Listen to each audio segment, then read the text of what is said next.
നിങ്ങൾ ചിലപ്പോൾ പലപ്പോഴും കേട്ടിട്ടുണ്ടാവും, സോഷ്യൽ മീഡിയയിൽ നമ്മളെയൊക്കെ തളച്ചിട്ട സക്കർബർഗ്, ഫേസ്ബുക്കിന്റെ ഓണർ, ഉടമസ്ഥൻ, ലോകത്ത് ഒരു 4-5 കോടീശ്വരന്മാരെടുത്താൽ അതിൽ ഏറ്റവും പ്രമുഖ സ്ഥാനമൊക്കെ ഉള്ളയാൾ, ഒരു ഘട്ടത്തിൽ ലോകത്തെ ഏറ്റവും വലിയ കോടീശ്വരൻ, അയാളുടെ മകൾ മാക്സിമക്ക് ഇതുവരെയും 13 വയസ്സ് വരെയും ഒരു ഫോൺ നൽകിയിട്ടില്ല.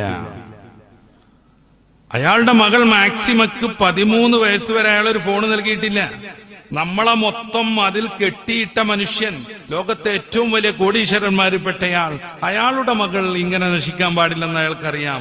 1 വയസ്സിലും 6 മാസത്തിലുള്ള കുട്ടിക്ക് ഫോണും കൊടുത്തിട്ട് അവന്റെ ഉഷാറ് പറഞ്ഞ് അഭിമാനിക്കുന്ന മാതാപിതാക്കൾ കേൾക്കുക, നമ്മളെയൊക്കെ ഇതിൽ കെട്ടിയിട്ട മനുഷ്യൻ, അയാളുടെ മകൾ മാക്സിമക്ക് ഇതുവരെയും ഫോൺ നൽകിയിട്ടില്ല. ഒരു ഫോൺ മേടിച്ചു കൊടുക്കാൻ കഴിയാത്തൊരു പാവപ്പെട്ടവനൊന്നുമല്ല അയാൾ. അയാൾക്കറിയാം ഇതിന്റെ അനർത്ഥങ്ങൾ.